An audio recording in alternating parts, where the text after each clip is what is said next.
Welcome to the first episode of the Maven Circle. Took me a while to get this out, but it's finally out. I hope that you guys enjoy. I really do hope that you guys also participate because it's a circle. It's for everyone, not just for me.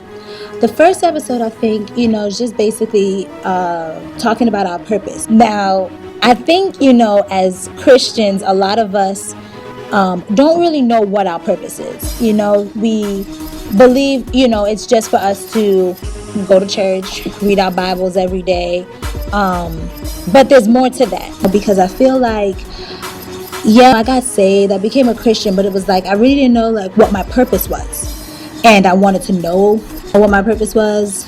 And I felt purposeless and goalless is just, doing the work, home, church, work, home, church. As I started getting into my word and the move of God's been moving even at my church, it's been like more prevalent to me like what our purpose is, what we're actually here to do, why we were saved in the first place. Like, it's one thing to get saved and it's another thing to be saved and why you're saved. I definitely wanted to share this with everyone. What we'll be reading out of is Matthew 25. Jesus gave his disciples 3 parables. In those parables, Jesus explained to them what the kingdom of heaven would be made like, illustrated by comparison.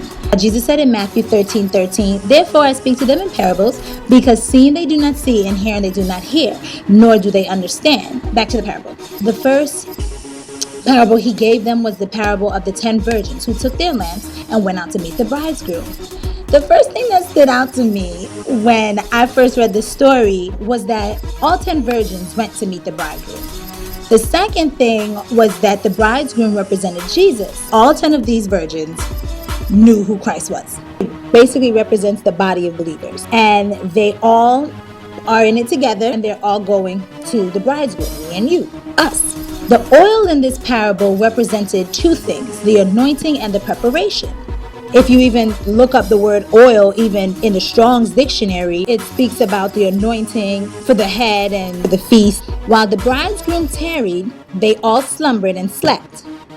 Okay, this is where I had to pause. There has to be something more to the fact that they all slumbered and slept. They slept. They just fell asleep and then they just woke up and they were like, oh, the Lord's here. Especially if the oil is representing preparation, how can they prepare when they were asleep?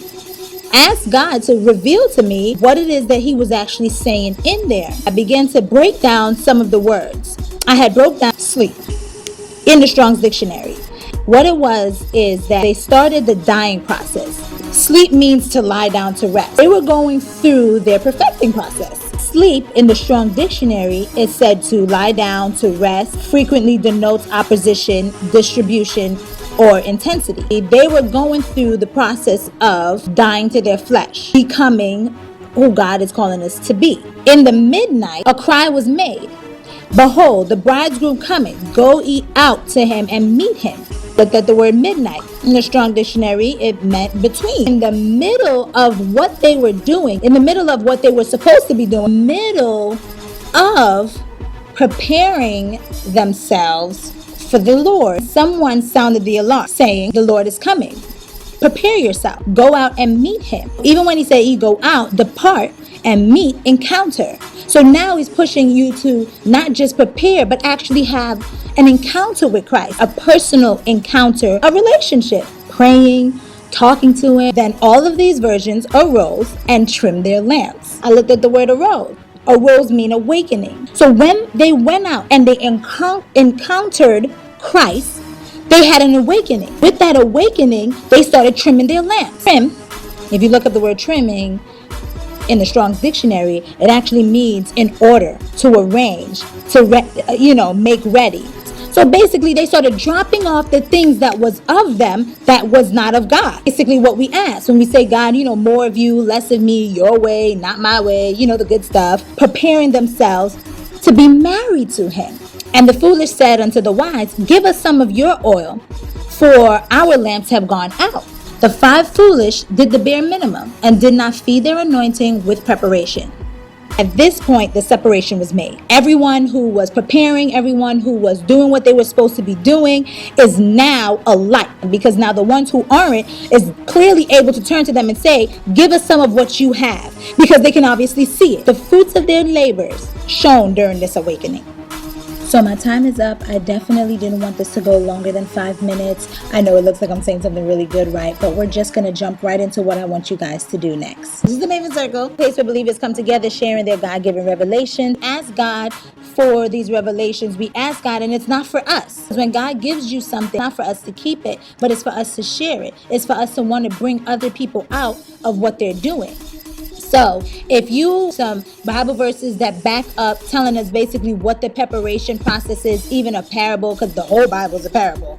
I also want to add, if you want to break down the remaining of that parable, Matthew 25, 9 through 13, ask God for the revelation of what it is that he's saying in his word. Allow the rhema to flow through the body of Christ, being that he is the head of us, and send it in for the second part of this episode as we conclude this first parable. You know, even another story in the Bible that basically talks about the preparation, whatever it is that you feel like God is leading you to pour it out. Let your cup overflow. You can email me with, in the email address, themavenscircle@gmail.com. Anything a minute or less, because a lot of us will have something to say, so we don't want to take up too much time. If I do reach out to you asking for more, let it flow. Whatever. Never mind. Let's pray.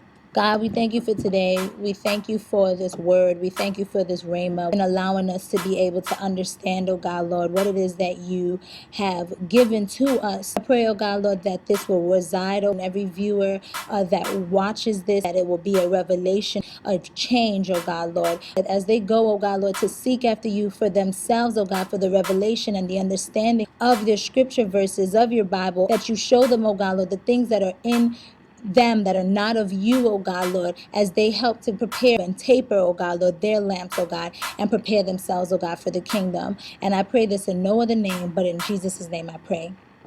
Amen.